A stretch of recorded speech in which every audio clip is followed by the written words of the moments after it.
This is Bill DeWeese with Long Strange Journey, and as you could tell, sadly, we're not surrounded by water and beautiful marsh grass. We are surrounded instead by concrete, and we are in the middle of a fresh cold front. It's going to be short, but it's cold this morning. You can see I'm not in my socks and sandals.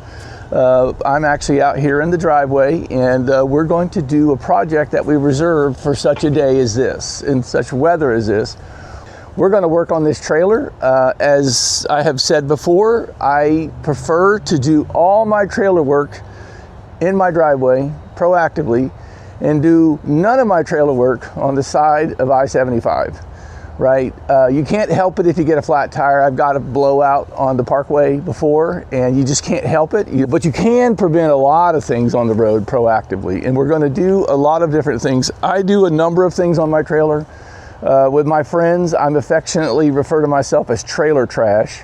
I know there are people that dream of being on a house on the water. I want my boat on a trailer. I take my boat everywhere. I seldom launch at the same ramp twice in a month.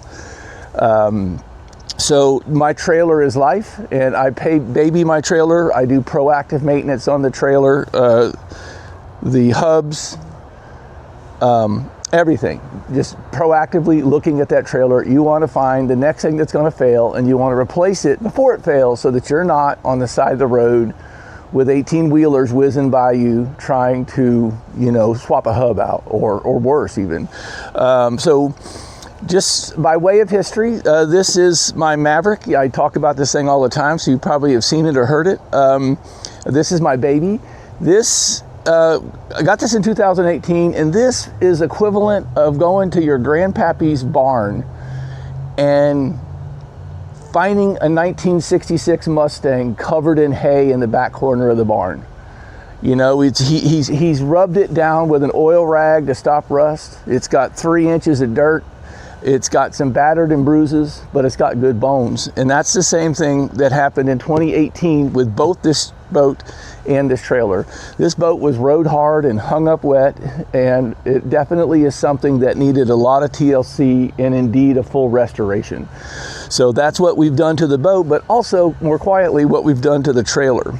So when I got this boat, it came from a gentleman who lived in a sprawling neighborhood that had its own private boat ramp.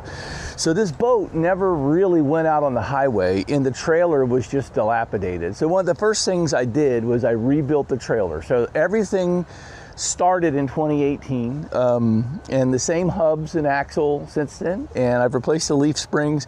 I replaced the forward bunks to get a better clearance from the ground for these humpy ramps where the hardware would drag the concrete. And what we're going to do today is we're going to replace these rear bunks. So I thought I would take you along and let you see. If you ever played with an erector set when you're a kid, you can work on the boat trailer. You got to be careful, but it's pretty much simple. You want a torque wrench and a few other things to make sure everything is properly set, but it's actually quite easy to do. Now I am going to do one controversial thing. I'll show you some pictures here from when I rebuilt this boat. We'll flash them up on the screen. And when I did this boat in 2018 and got it roadworthy, I was storing a trailer for a buddy of mine. He had a house with his boat on his dock, and he didn't have deed restrictions allowing a boat trailer to be in his yard. So until he got his storage worked away for about 6 months, I stored it here on my property. So I had a 20-foot boat trailer. So I simply moved the boat to the boat trailer, his boat trailer, and then went to town replacing axles. I just literally took it down to the aluminum I-beams and built it all the way back up.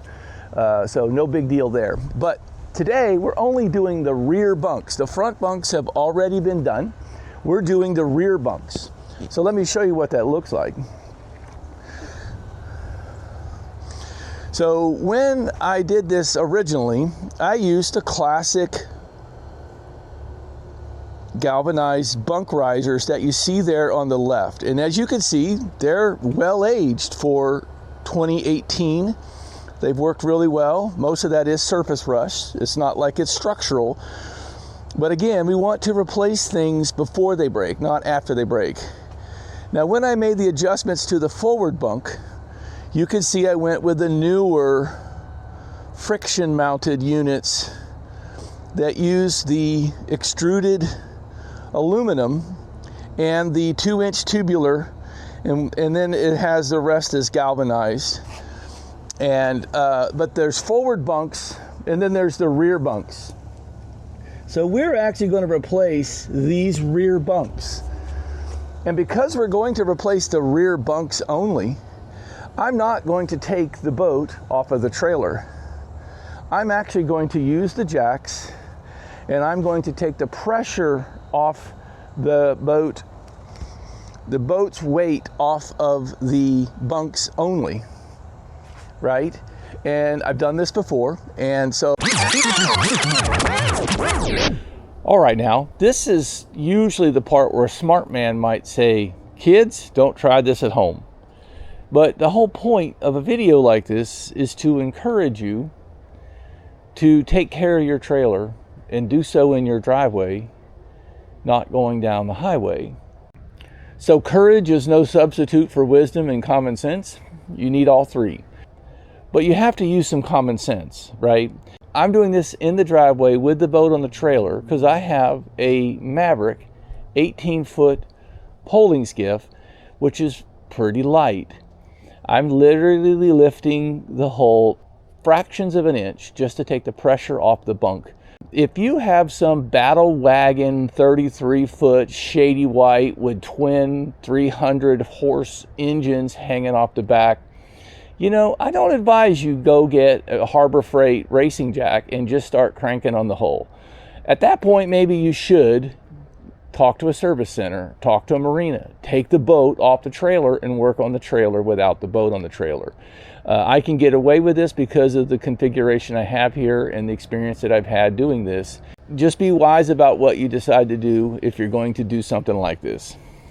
And we will perch the boat just like 1/8 of an inch off the bunk. Just take the pressure off the bunk, because that way we don't have to re-measure where we want these bunks to go to.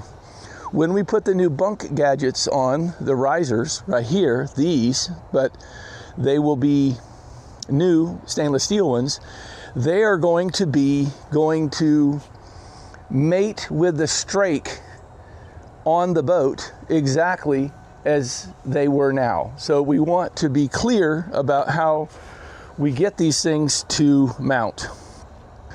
I know I could easily ask and have a trailer and take this boat completely off the trailer and be free to work on it, but we don't need to do that today. And actually we don't want to do that today, because then it's going to be a little bit more working on alignment, whereas I'm just going to basically lift it off one bunk at a time and replace that bunk. It's fairly straightforward. So now let's talk about the parts list. We're going to do a couple things while we're here. And we got this, all this stuff came from American Discount Marine. For me, that's in St. Petersburg. You got T.A. Mahoney in Tampa, and then you got all kinds of onliners. I did see these online somewhere. I'm not sure if the price was better or worse. But this is our gadgets. We're going to replace these because they're also been on there since 2018. They show signs of surface corrosion, surface rust. And we're going to replace all of our hardware. When we replace these, and more often than not, keep a close eye on these. These are usually zinc or electroplated galvanized. So obviously your roller goes through here. There's an axle that goes through that roller. So your roller's on here. These end caps go on here like radio flyer wagon wheel hubcaps that hold the tire on, right? These are either going to be zinc or electroplated. When you buy your stuff for your trailer and you're going to be using galvanized, you want to make sure everything is hot dip galvanized, not electroplated galvanized. But these typically come in zinc or electroplate galvanized. They get pounded on here. These will be your first things to rust out. Multiple times a year, you want to replace these, because that red rubber roller is like $50 or $30 for the 12-inch roller and this axle. So you've got an expensive roller, an expensive axle being held in place by a $2 part. Replace these often. And I'll also show you a hack. When you put these on, after you put these on, run a zip tie real tight on the inside of the cap. So if you ever do lose these because they corrode and you didn't get to them in time, this doesn't fall off and down the road or in the water at the ramp and you end up losing $40 for the parts. Backstop these end caps with a zip tie, and that'll keep them from sliding out if you lose these caps. But check these often. These are cheap parts that could cause you to lose an expensive part. Okay, so then we've got our kit. This is $285 at American Discount Marine. Might be a little bit cheaper somewhere else. I love the fact that American Discount Marine is in my neighborhood here in Pinellas, so they put these together as a kit. So each of these will do one bunk. So this will be the port bunk, this will be the starboard bunk, vice versa. So tools. Obviously you want to protect yourself, gloves and glasses. Very smart. These nuts are, in my case, 19. So all I need is a 19 ratchet. It's about 830. I might fire up the compressor and use the air chuck, but I don't want to make a ton of noise. I can just simply take these off this way. A breaker bar often helps to get the process started. You know, I brought this out. I do not intend to use this. It's important that you have a cutoff wheel. You never know what you're going to come up against with a boat trailer. But my boat is not leaving my trailer, so I'm not going to go hog wild with a angry angle grinder around my boat hull. So I'm going to strive to not use this, but there are circumstances where this might be a good tool to have. So these are a friction fit system. These are 100% stainless for the bracket. The other ones I put on were 100% aluminum. So this is going to be stainless. The other ones are aluminum. We'll have to keep an eye out. We don't like to get dissimilar metals around each other. These are nice to now have an aluminum. As you can see, even on my aluminum ones, we do have a little bit of corrosion on the bolt, and that will spread to the board connector. But everything here is otherwise stainless and aluminum. This is your aluminum bar. So this will, for example, go on there and mate to your board. This will go alongside your 3-inch I-beam, and then you friction that in, and then when you get done, I like to use the chop saw. I will mark this before I seat this. I will mark this with a black Sharpie marker. I will take my chop saw and put in my metal blade for my miter saw, and I will cut this off. You'll get a nicer cut. It's much more safer than using one of these Angry Hornets to try to do a freehand cut. So when this riser gets put inside of here and bolted on, and we cut it to fit, we want it to be about 1/8 of an inch under. We want maximum metal to metal contact, but the lowest thing that should stick down should be this extruded piece here. We're doing the middle and the back because we're doing the rear bunk, so it won't be a problem. This is the one that spans the biggest distance between that tire and the rear of my tow vehicle. So this is the one that will come in contact with the tarmac if there's a really, you know, rough transition between the tarmac and the angled boat ramp.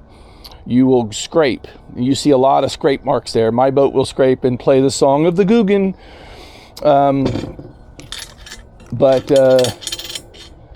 That is that. It's not a lot of work.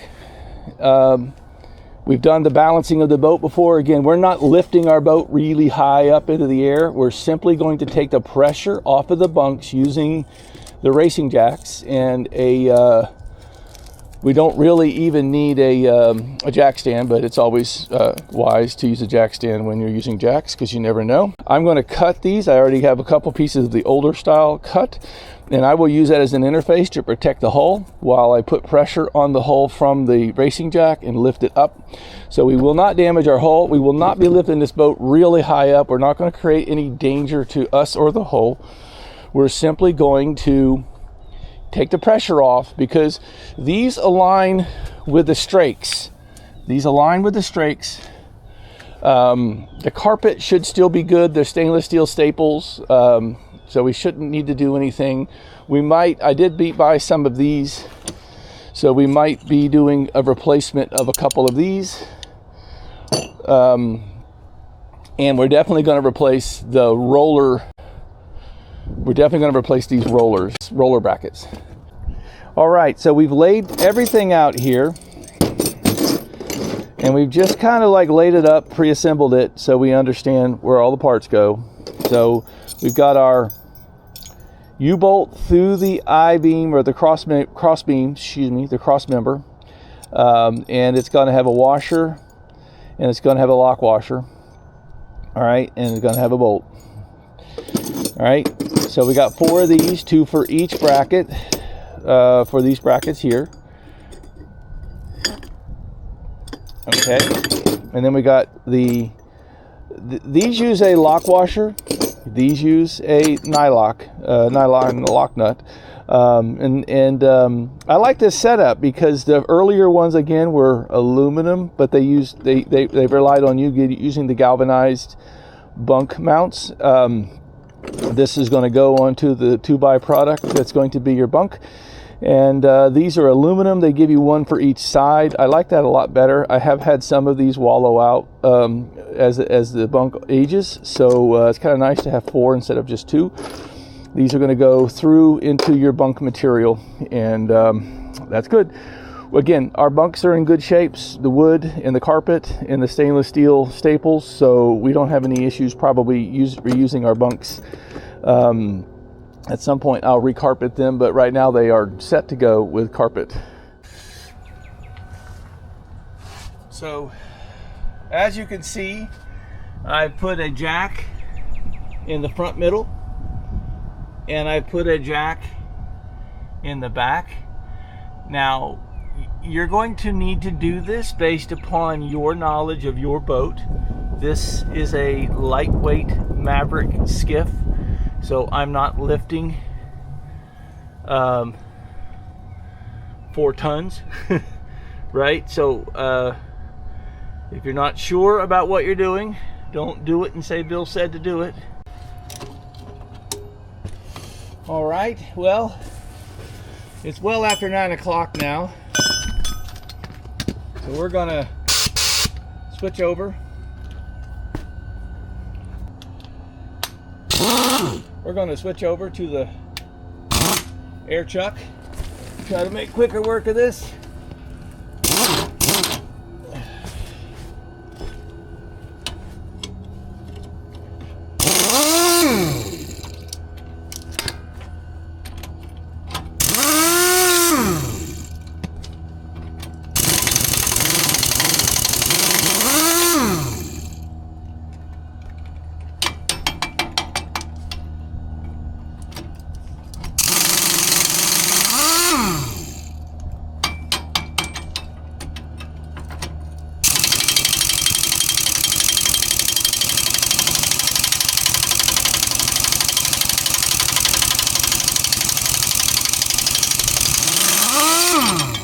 As you can see, over 8 years' time, some of these bolts get a little gummier than others. And the other thing I want to point out while I'm here is one of the areas that's often neglected is this area right here where these I-beams, these cross members and the U-bolts come together. These are 2 dissimilar metals, galvanized and aluminum. So it's not uncommon to have a cake of salt stay in there, marine water, if you're not super careful with your rinsing. And what you end up with is galvanic corrosion. And it can literally cancerously eat its way around over many years of neglect. And you can actually weaken this joint and it can fail going down the road. So always be very careful to rinse these areas, both front and back, really well. And you can't really dry them, but you can make sure it's fresh water there and not marine water. And make sure that you're inspecting these at least annually to make sure that there isn't any significant kind of galvanic corrosion. I'll hit this with a file, just or sandpaper or something, but I mean, there's nothing structurally weakened about this. And we'll have to watch that carefully as well, because the new pieces that are going in, this galvanized gets replaced with stainless. So we are running dissimilar metals, and one of those metals is aluminum, and we're around marine water. We are going to get galvanic corrosion. There's best you can do is make sure that there's nothing there but fresh water and not any salt water. Rinse, rinse, rinse. Rinse and repeat. I rinse my trailer harder and more consistently than I rinse my boat, because fiberglass don't have a problem, but aluminum does, especially with dissimilar metals. All right, so we're good to go in place. Now, I did use the angle grinder. Now, I did not use a cutoff wheel. I did not need that. The air chuck did all the heavy lifting once I broke them off with the breaker bar or the 1/2-inch ratchet. But I did use a flap disc to clean up back here. You can see there was some, you know, we can't rinse wonderfully everywhere where this two metals are sandwiched together.